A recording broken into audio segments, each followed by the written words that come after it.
Hey, good morning, good morning, good morning. This is Mr. Not Advice, and this is my first weekend update of 2026. Got a lot of things to go over today. Catching up. Um, let's see, as always, this is for entertainment and education purposes only. And hopefully, you're having a great start to the new year. I am. I'll tell you, I'll be honest with you that the end of 2025 sort of sucked. And we'll see that in the performance. But more so, there was, with the market trading sideways through October, November, and December, I sort of took less trades. But in my position as a teacher and a mentor, I always feel the pressure to push product out, meaning good trade ideas.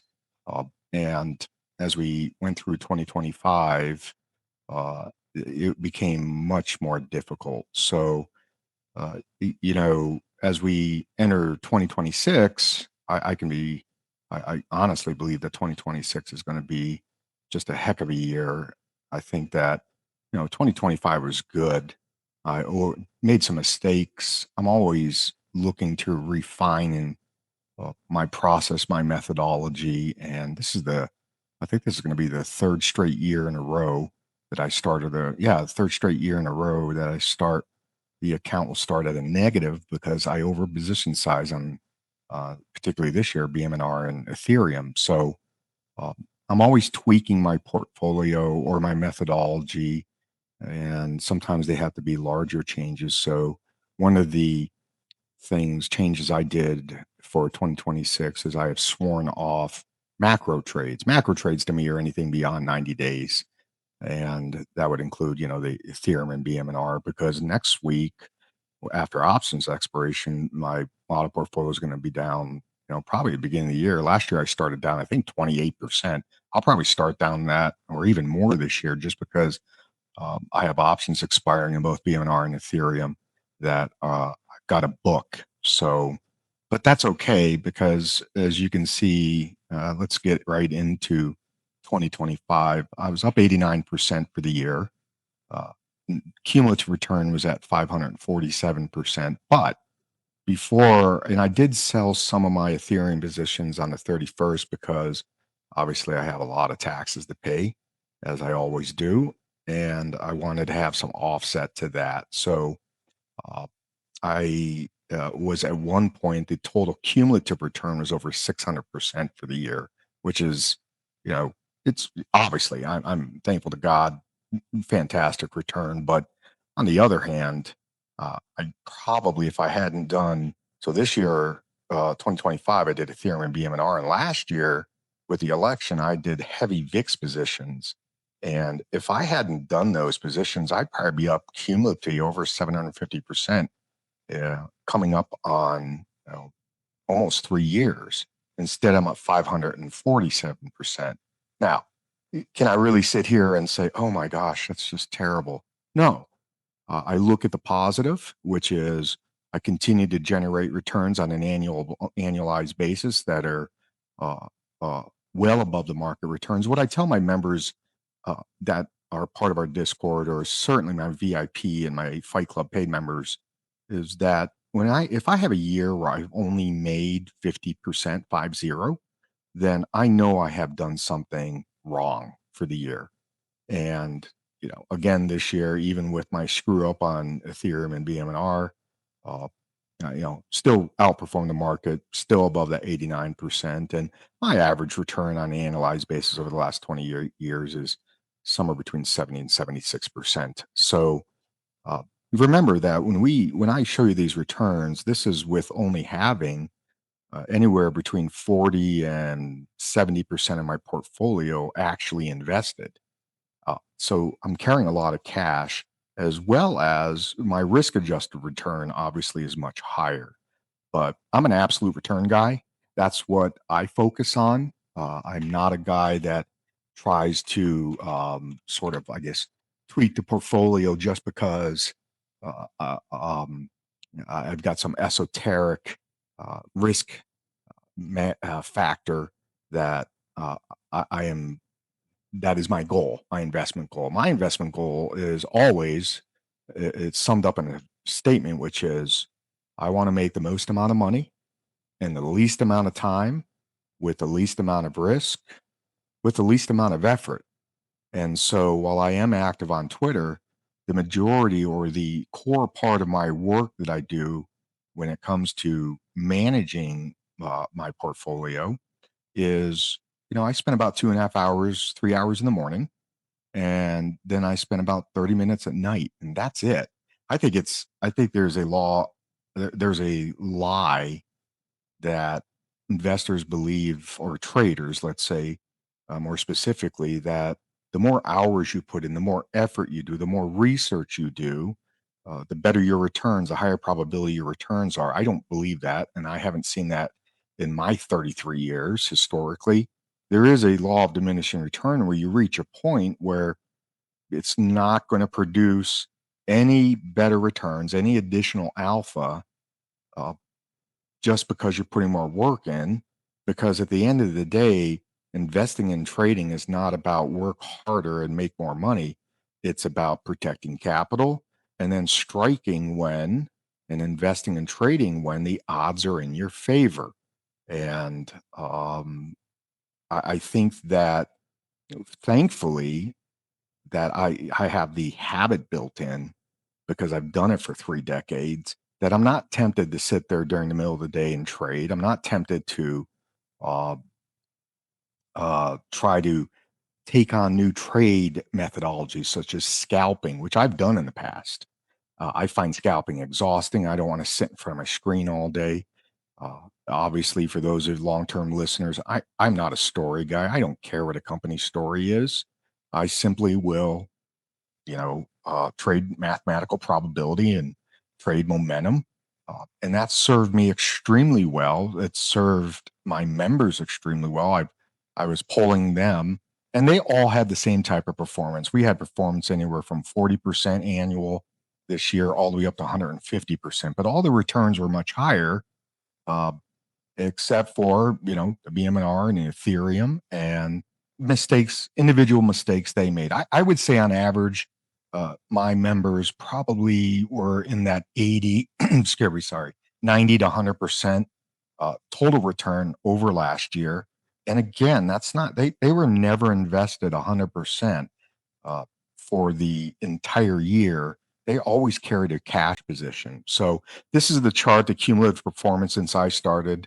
A $5,000 account now worth over, I think, $32,000, and a little bit less than, you know, a little bit less than 3 years, right? We're coming up on that. So I expect this to continue.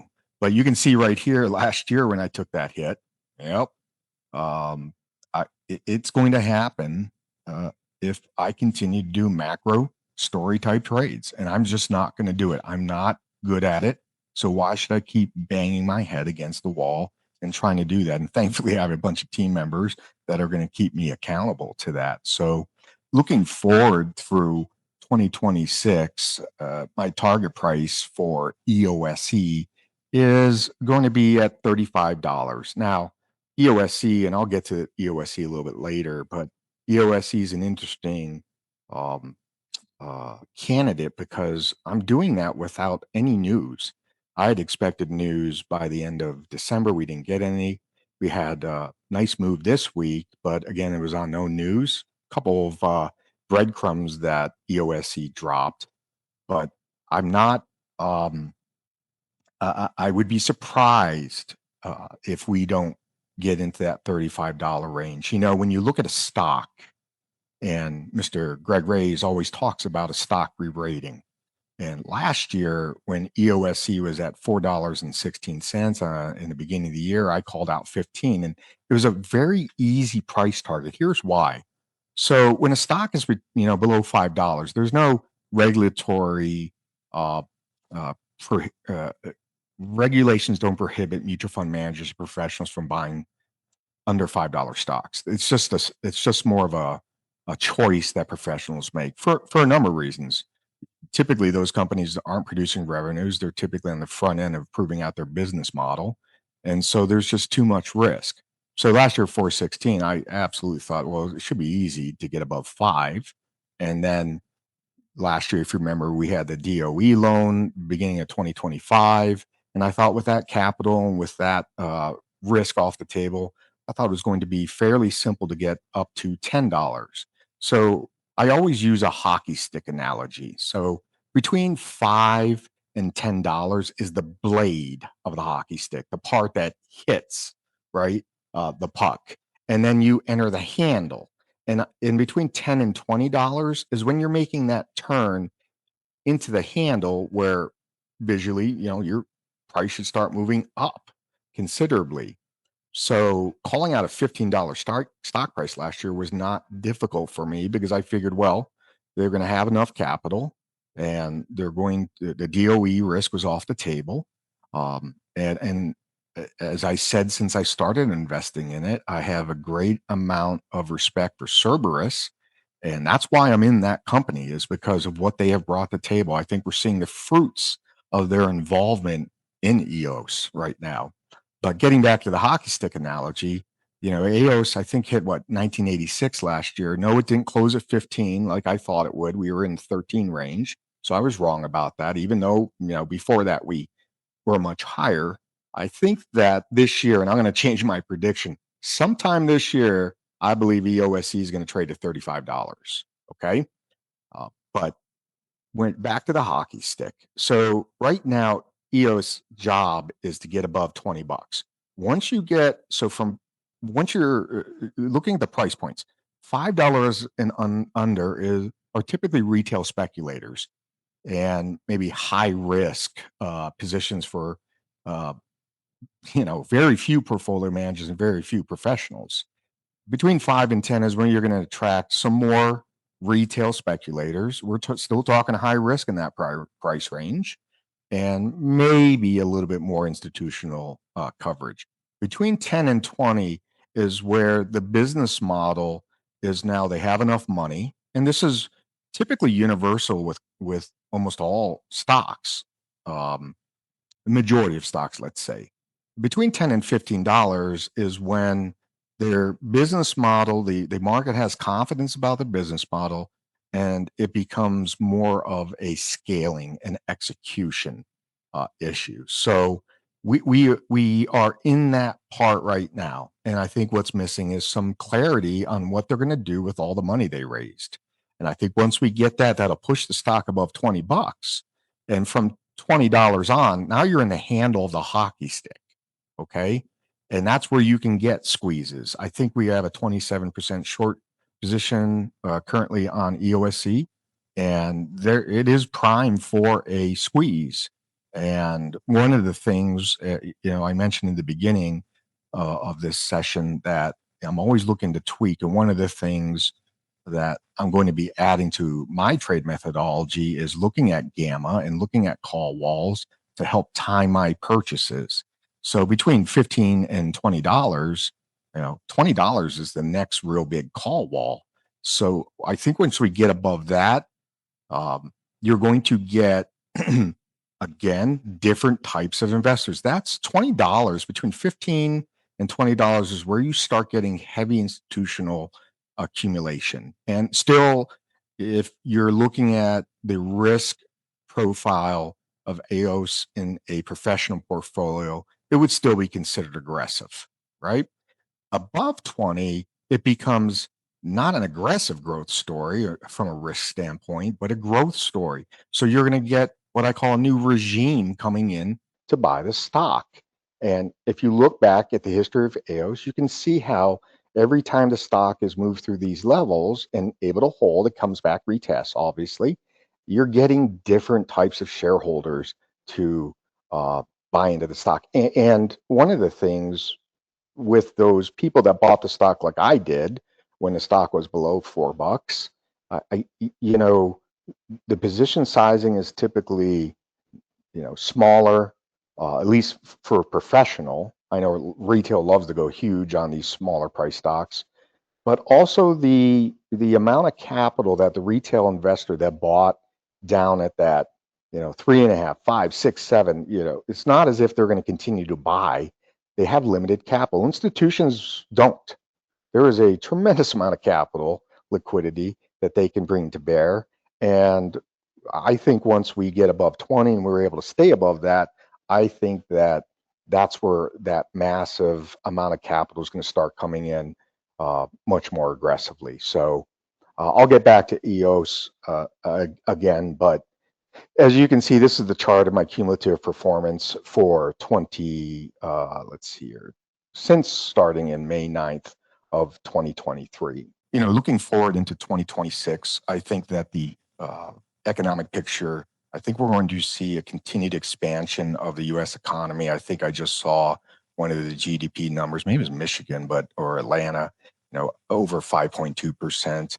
We're seeing the effect of spending less money as a government and as a country on immigration and all the benefits that immigrants get. I'm not here to preach about whether I think that's right or wrong. I'm just saying that we're going to have less money going out the door. I think that Trump, with the 2026 elections, is going to do everything he can to stimulate the economy and stimulate the market. Call it what you want. Yeah, he wants to buy votes. That's not his only reason. Obviously, you know that I've been a supporter of Trump. I voted for him, but I don't. This guy's not. I don't think he can walk on water by any means. But I do think that we're set up for expansion in our economy. I think with mortgage rates dropping, I think with his announcement this past week of $200 million in MBS purchases, mortgage-backed securities. I think housing is going to pick up. Housing accounts for, both directly and then indirect streams of business for about 2/3 of the U.S. economy. So I think that when you see, uh, at least from my standpoint, looking forward into 2026, I see a picture of, quite honestly, I'm very optimistic about 2026 from a grand macro standpoint. I also believe, though, that this year is going to be more of a stock pickers market. And what does that mean? Well, it means that I don't know if the indexes themselves are going to continue to levitate. I think we're going to start seeing some dispersion, and we're already starting to see that, by the way. This first chart here is the Dow Transportation Average, and it's been a long time since we've been up this high. We have to go all the way back to the fourth quarter of 2024. So when I see things like the Dow Jones Transportation Average starting to break out to new ranges, that tells me what's the Dow Jones Transportation Average? You got trucking in there, you have shipping, you have travel. So when I see that, it's to me the front end of an economy that there is what's the word, a positive outlook, and so there's investment dollars flowing into those sectors to prepare for an expanding economy. The other thing, this speaks to dispersion.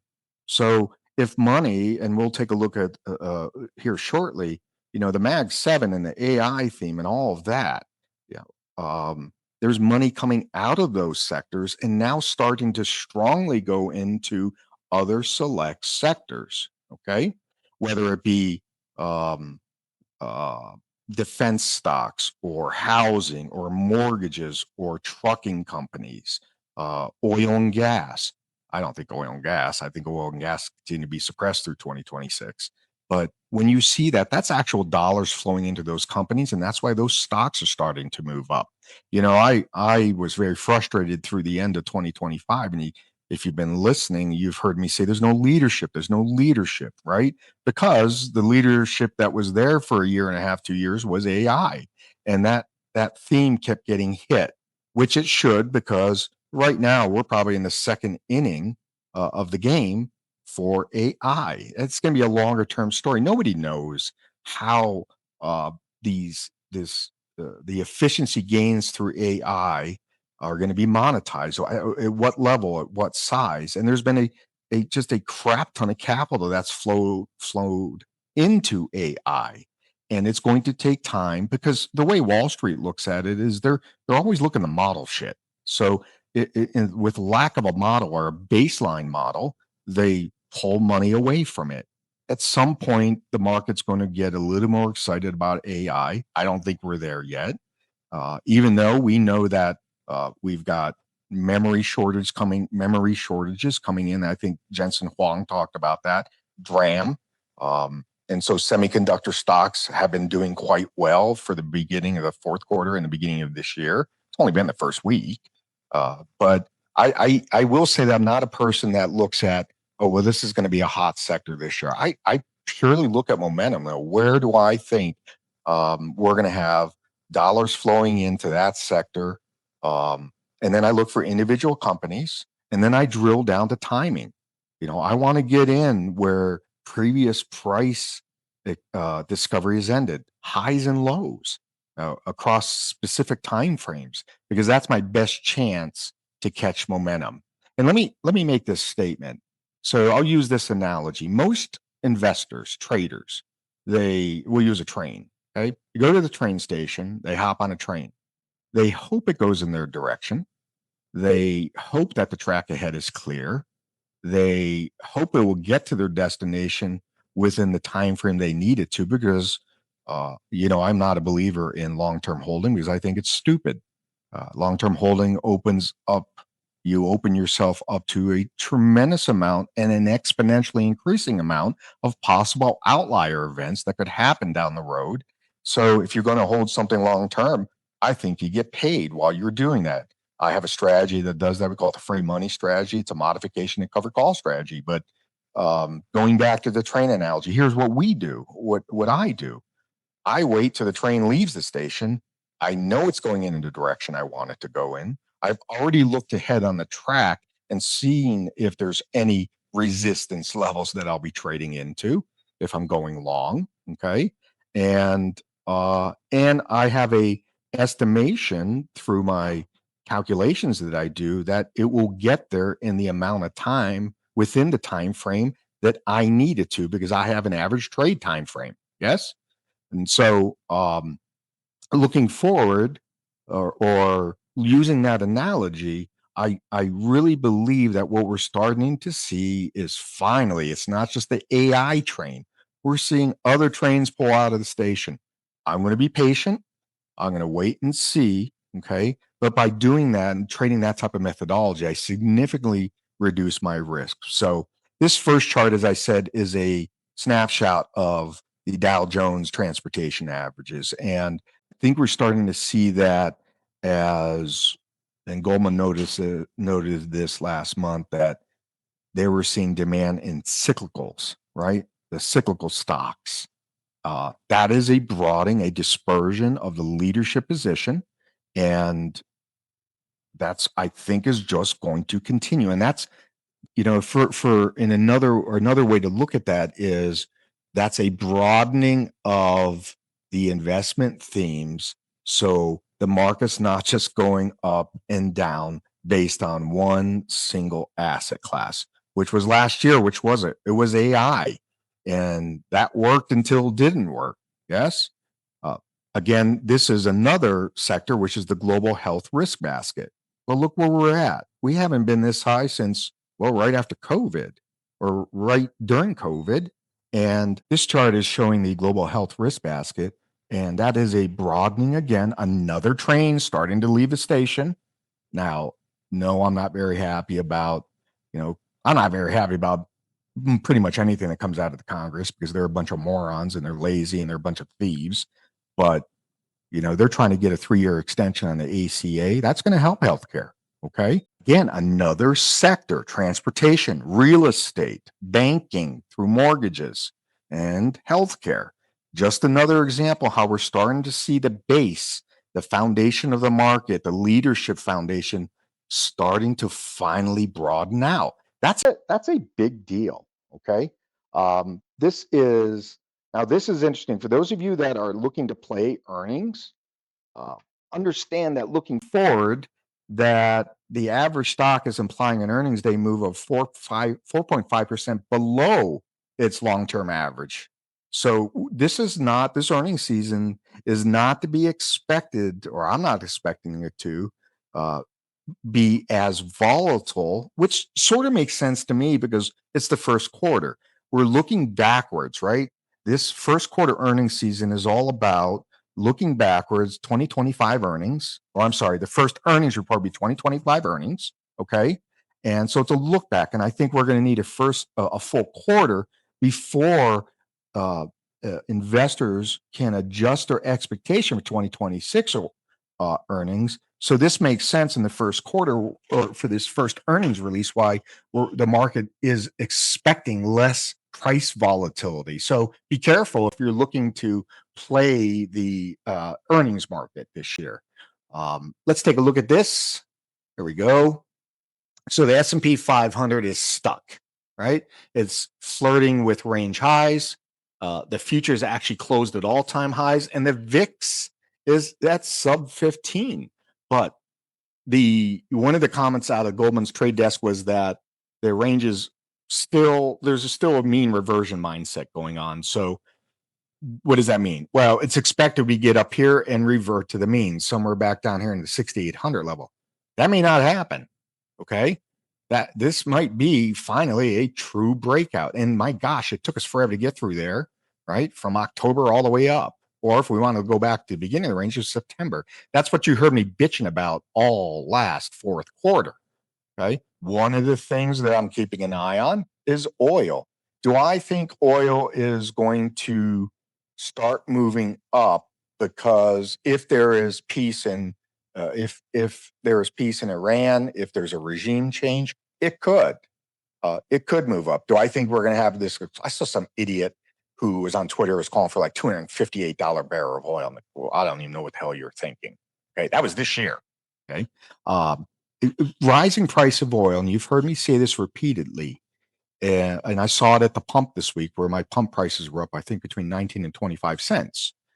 When you see when citizens go to the pump, people go to the pump, and they have to pay more per tank. That's an immediate tax, and when they pay less, well, that's an immediate tax rebate. So I haven't figured out. I'm not smart enough, okay, with the whole Venezuela situation, the 50 million barrels of oil that are coming to the US from Venezuela. I haven't figured that out on how that's going to ultimately affect overall oil. I do know that, at least my reading in the fourth quarter, was that US drillers, okay, exploration companies, were drilling at maybe not 100% of capacity, but pretty damn high.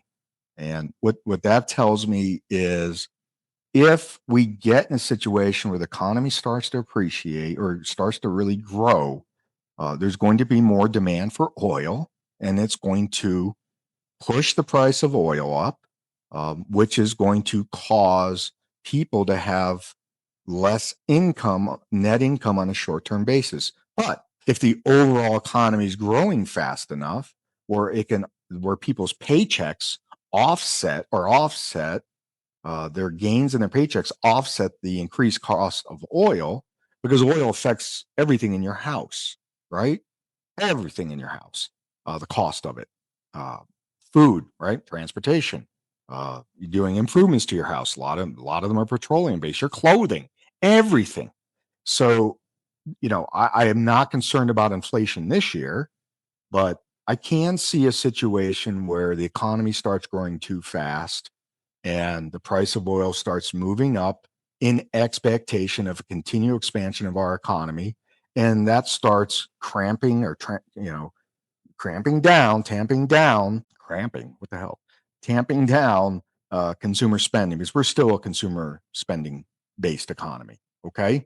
So just a note here. This is, now I'm not a big trend line guy, because look at this. Well, why don't we take this tail, right?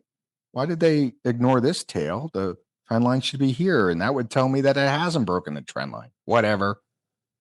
At any pace, it sure looks like oil is trying to put in the bottom down here.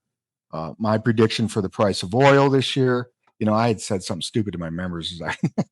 I think we're probably going to end up, oil is going to be at the low side, maybe 48 or 49.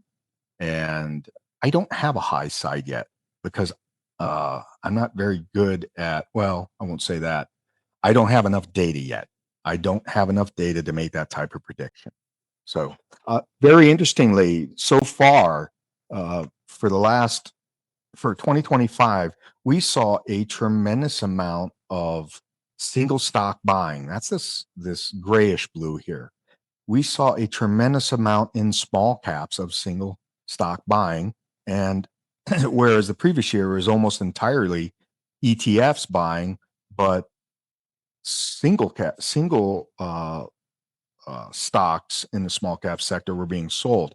I think we're set up this year, and the Russell's already broken out. But I think we're set up this year for, as I said in the beginning of this, I think it's going to be a stock pickers market. I think investors are going to have to do a little bit more work and find specific companies that are going to benefit the most from an expanding economy. So that's what I'm looking for. Okay. So I start with let's say a broad fishing net, and I try to identify, those sectors of the economy that I think there's a macro fundamental reason for them to expand. And then I start drilling down to the individual companies. And on one hand, I like leadership companies, the big companies of each sector seem to do the best, or not seem, they do the best, especially when the economy is in expansion mode. And at some point, I will look to get back into AI stocks. But remember, I'm a sniper. I'm not a shotgun guy, meaning I'm not going out there, and I'm not allowed, as I started this whole thing out, I'm not allowed to take macro trades. So even though I think transportation and I think mortgages, I'm not allowed just to go in and buy it. We tried to get in a couple mortgage producers this week, and the price just got away from us. We'll have another opportunity since I'm a momentum player. I also think, speaking of commodities, I think paper currencies will continue to debase, lose value. Okay. And I think commodities are going to continue to do well, but I believe they're going to be more volatile this year. I don't think it's going to be as easy as it was last year, but copper, palladium, silver, even gold. Okay. I think they're going to do very well. So I will tell you, with silver and with gold, we try to focus on not only the commodity itself, but also on the miners and the junior miners.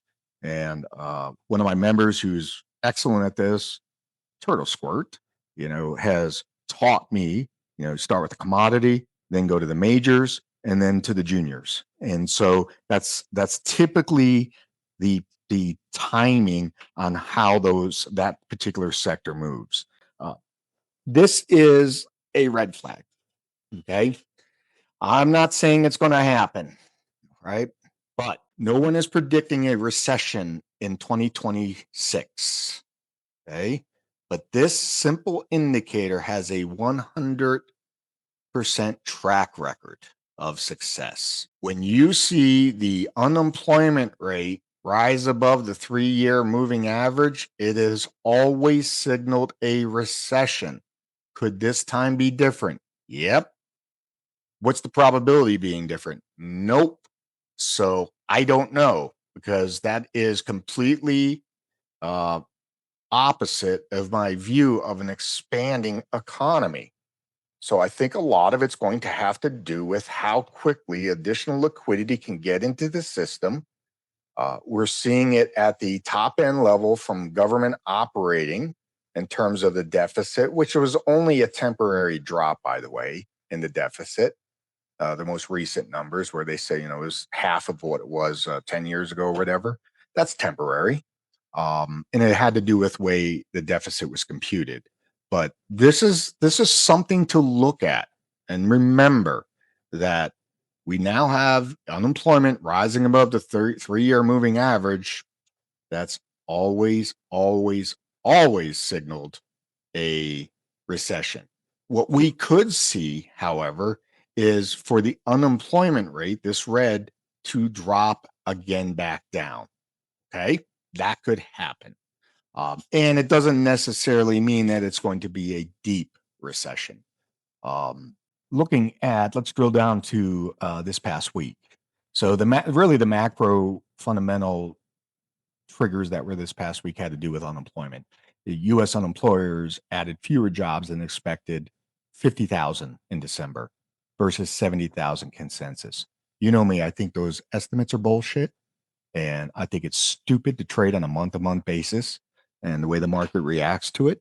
Um, I think you have to look for the long-term trend. However, unemployment did edge down to 4.4%, and SCOTUS did not rule on Friday. They're going to rule on tariffs next Wednesday is the new possible decision day, and after that's next the following Tuesday. But there's this belief in the market that the more time the court takes to deliberate, the more nuanced of a decision they make, which is the more likely that the court will leave more of the tariffs in place or at least the revenue in place for and maybe just try to chip away at Trump's future ability to do unilateral tariffs, right? Um, but from a risk taking perspective, all the US majors surged this week with small caps leading. Okay. Huge 5% gain this week in small caps. Uh, I think, again, that's part of that single stock focus as we enter the new year. Remember, the first week of the year, there's a tremendous amount of capital. We didn't get the Santa Claus rally. Okay. That period closed on Monday or Tuesday. So there's no more Santa Claus rally. We didn't get one. So all that capital that usually goes in the last 2 weeks of December, last 3 weeks, didn't go in the market. So some of this market upturn this week is absolutely that liquidity coming off the sidelines as it was sold off for tax prep, right? Getting ready through the end of the year, the 2026 taxes, as well as mutual fund end of the year is October 30th. All that liquidity is coming back in the market. So I've just been preaching to my members, don't be fooled. Don't think it's just safe all of a sudden to jump back in to the water because the market happens to be up for the first week, right? I haven't. We did take a couple trades this week, but we didn't get anything seriously positioned.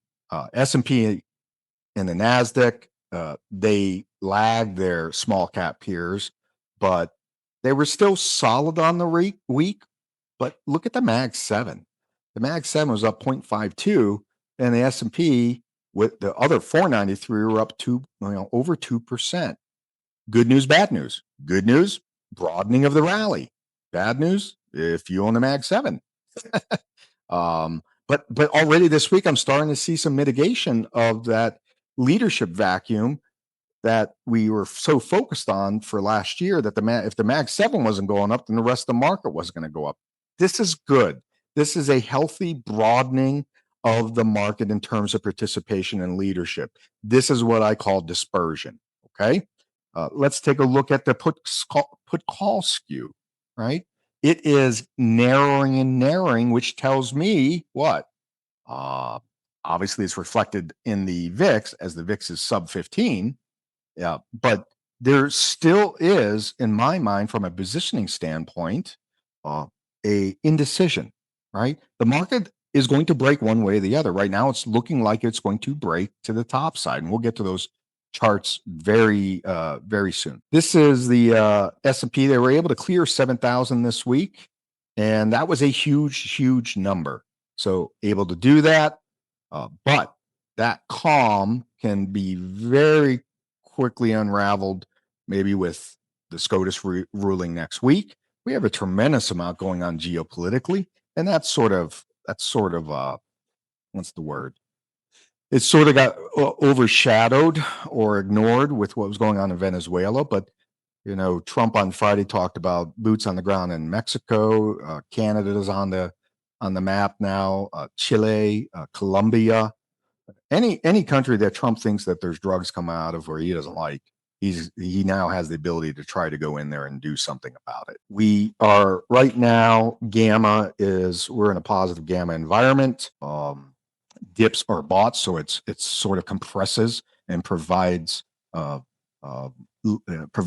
a less volatile reaction to stock prices. Or you flip the negative gamma, and when we flip the negative gamma, that's going to force them to chase rallies, but also it's going to force them to sell off dips even faster. So it has a negative gamma has a effect of exaggerating any move in the market.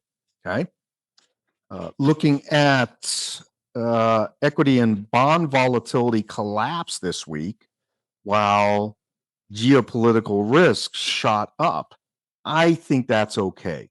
I think the geopolitical uncertainty right now is being not ignored, but is taken a back seat to well, first of all, geopolitical risk, I think, is taking a back seat because the geopolitical events have been positive, a net positive to the U.S. economy so far.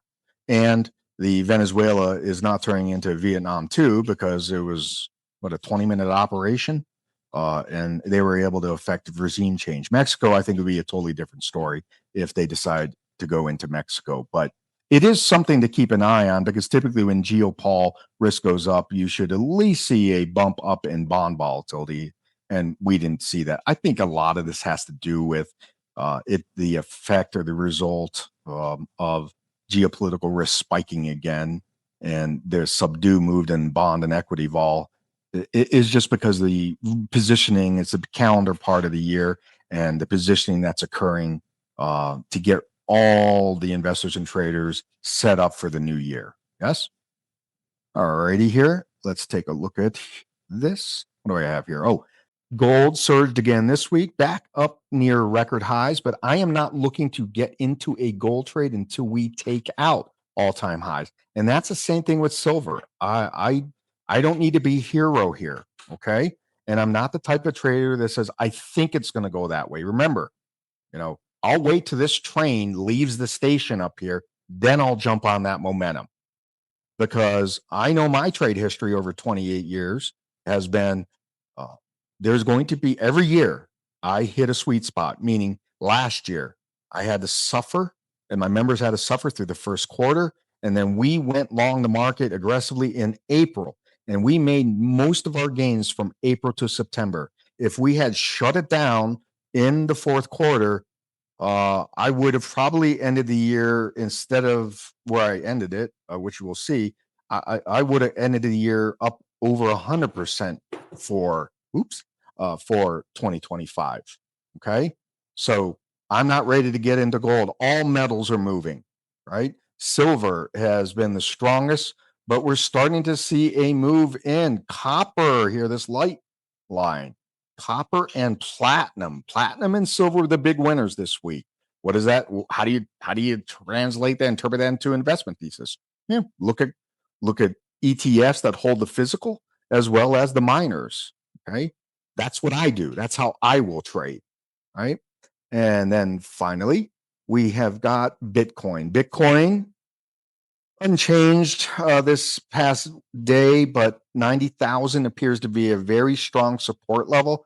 Mr. Lee, who is quickly losing any bit of respect for me, still believes that within, I think, the next week, Bitcoin hits 136,000. Yep. What do I say to that? I don't think so. The law of probability to me says, oh, I don't think so. Okay. One final comment about crude. Crude remains caught in this push and pull between geopolitical risk rising and then rising inventories. And so, which one's going to break first? I would tend to think that geopolitical risk will peak at some point, and then rising inventories are going to help drive it back down, right? Uh, Goldman's Delta One desk head sum things up this week. Net, this is his quote: "The market feels like it's chopping everyone up. Dispersion is high, tech isn't working, and the consistent winners aren't pure secular growth stories, but cyclicals tied to strength, nominal strength." Okay, so high dispersion means correlation is low. And now with the Atlanta Fed, that's what it was. Atlanta Fed is now 5% of looking at a prediction of 5% in GDP. That's a pretty hot economy. Okay.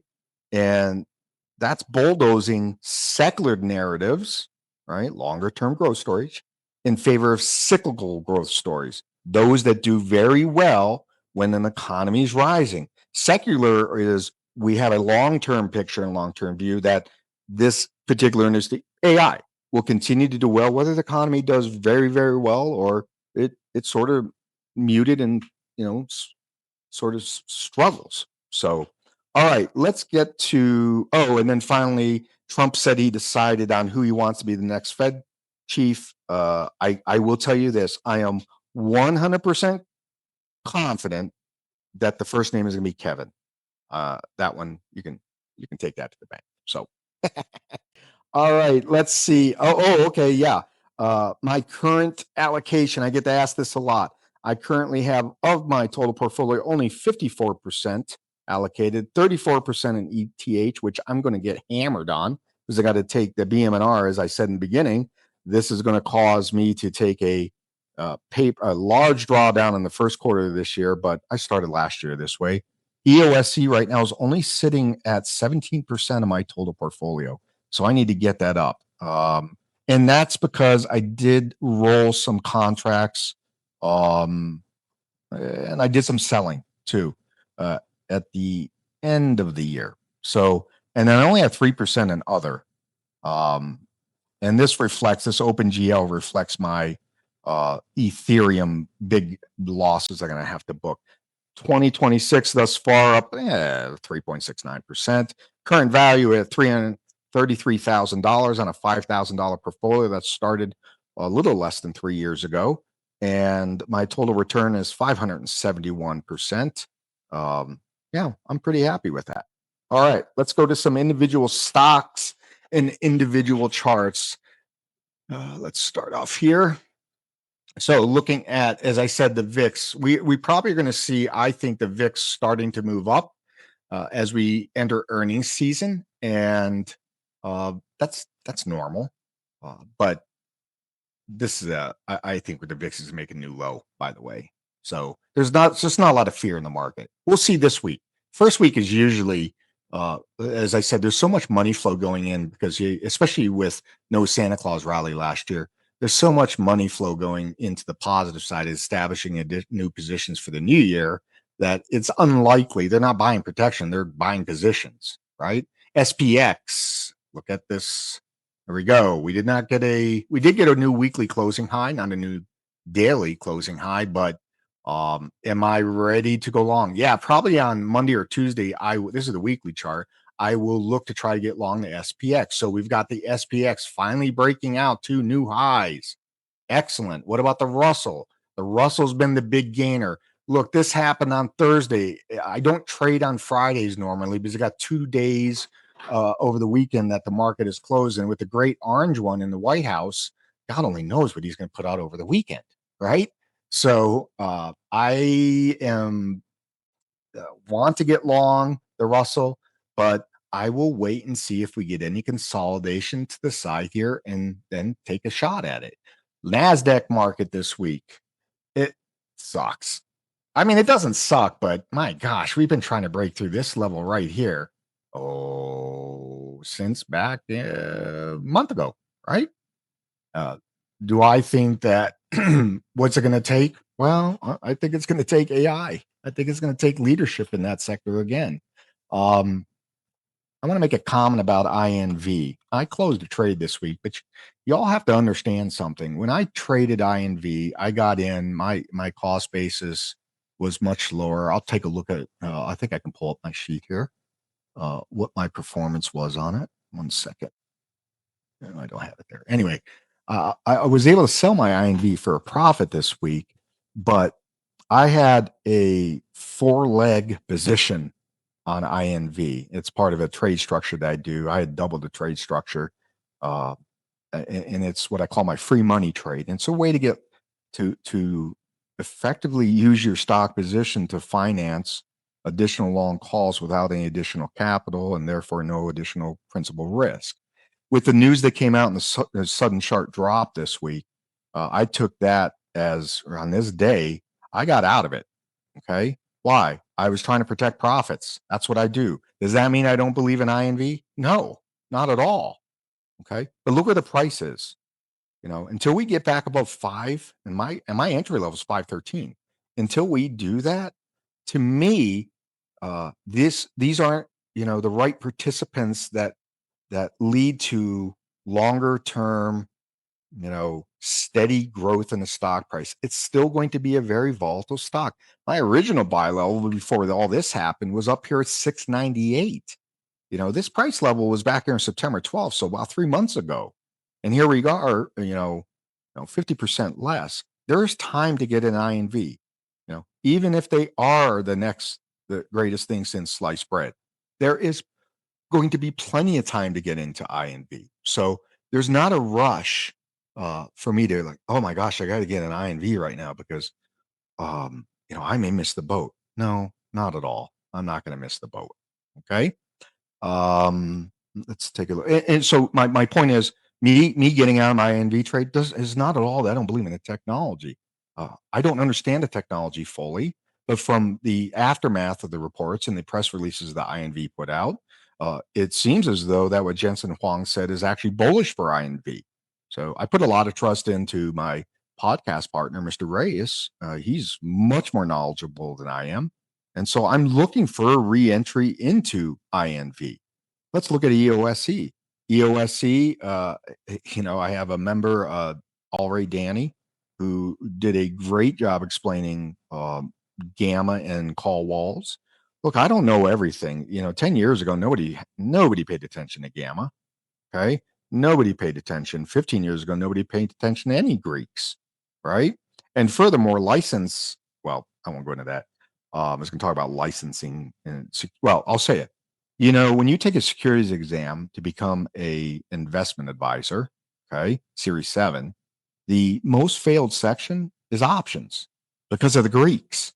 It just happened to be my best section when I took the securities exam because it requires you to think in a second and third level derivative, not in a linear price mentality, because it is those very Greeks that allow us, me and my members, to trade so profitably well on a short-term basis because there is not a correlative price move in the option prices relative to the underlying due to the Greeks. So looking at EOSC, it was able to close above that 15 level. My understanding was that there was a big call wall there yesterday, but next week is option expiration, and that's the big one. So could we see EOSC be driven back down below 15? Absolutely. Absolutely. Do I think that's going to hold? No. I'm bullish on EOSC. I can't tell you how bullish I am until we get some news. I sure as hell would like to know how they're going to spend that money. I think Davos is going to produce fruit. I don't know how or when, but I think just being invited to that is a big deal. Okay. All these felt purchases, I've had this debate with one of my members, Requenoir, about, well, shit, they could be buying it, but are they putting it out the door? In terms of cubes, I don't know. So I'm looking at EOSC again. I think at least we'll get a double out of this year. But if this thing is able to trigger a squeeze, we could get to $20 very quickly. Because if all those dealers who are sitting there at $15 and who've been trying to short the stock down below 15 to maintain a delta neutral risk profile, at some point they're going to have to start buying back those shorts. I don't think we're there yet, but that could happen next week. My next buy level is 1646 right here, because I think that gives me another shot and attempt at 20, and it's less risk in my mind. Okay. PCT had a good week on pretty much no news. Am I ready to get long? No. Look where my buy level here is, 1146. That's my buy level. I'm more than happy to wait for price to get up there, because what I'm looking for is a punch through a level that has the highest probability of, first of all, not only getting to a price level where I can sell half of my position for profits so I can take risk off, because that allows me to hold it longer term or roll it. One of the things I am going to look at this week, I had a conversation with one of my members, Ms. Starpack, and we were talking about my deep in the money EOSC calls and how she brought up a great point. And, my deltas, it's effectively 1-to-1 Why shouldn't I roll those into something where I have a better delta profile, which means more upside because they're further out contracts? Probably look at doing that also this week. Let's take a look at one of the investments that I'm monitoring very closely is TLT.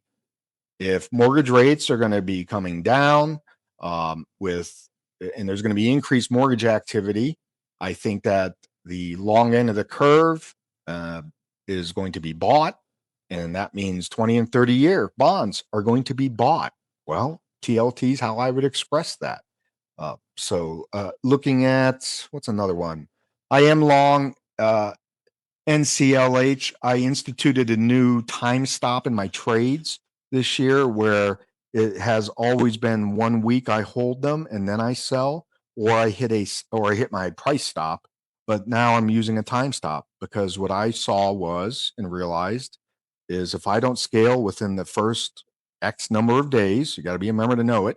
If I don't scale in the first X number of days, I typically don't get a scale for profits.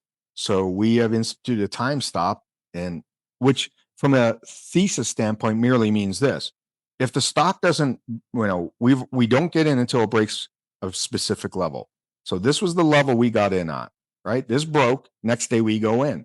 I don't like that candle. I don't like this candle because it came up to the 50% and failed. So I'm in it. 1, 2, Monday. I really want to see some improvement. I certainly don't want to see another lower high. Okay. But this momentum, when it broke, what I know is that at these levels where previous price discovery has ended, this is the highest probability level for bots and algos to then jump in. And because we didn't have follow through here and it wasn't able to close at the high or near the high of this candle, that's sort of a yellow warning light to me. So just a trade, though, just a trade. Company I continue to watch is Mankind. I love the management. I think the CEO is fantastic, having talked to him. It helps that he's an Eagles fan. Go Eagles over the 49ers, by the way. But this big selling tail, they released a 2026 outlook, and that's why this stock rallied. But this is a classic reversal. This is a powerful reversal, by the way. Okay. And as much as I like the company and I like the story, I will look to short this on Monday. Yes, it's a classic reversal setup for me. I don't know. Maybe somebody can tell me in Twitter what the hell's wrong with Meta. I don't know. But I just have that up there just because. In INV, it did put also in a reversal, but as I said, I won't get long INV until we get back above $5.13. Right? NFX, whatever. I think NFX finally breaks through that $7 level. I think NFX will finish this year somewhere between $3 and $5. If they're lucky. Uh, all I can go off of is what their history is with silver. Looking at silver this week, I will wait till we make a new high in silver up here, 82.67. I don't need to be a hero. I can wait for this price to break through. That's going to be my best chance at what? Catching momentum, because that's where bots and algos are going to trigger into it. They're not going to trigger in the middle of this mess. And when I say trigger in, I'm talking about large volume, large volume. Okay. Oh, I want to get back to EOST. If you look at the 1-minute chart yesterday, it was really interesting. This here, this is program buying, folks, right here. See the symmetry and how it was just consistent? This was actually somebody turned on a buy program after it re-hit this support level here, right at 15. Somebody decided they'd had enough of that bullshit and they were going to drive that sucker up. And that was after how many attempts yesterday? After 3 attempts before the price finally held above 15. And so where's your new price level? On that 15.25 level. So there's your new short-term intraday price support level right there, 1525-ish. Okay. I'm not ready to get long EOSC. There's my buy level, 1650-ish. Okay. That's what I'm going to look at. I'll be closing my BORR trade. I want to see what it does up here, or if we get a reversal, I'm up like 135% in it. I have runner. runners on it.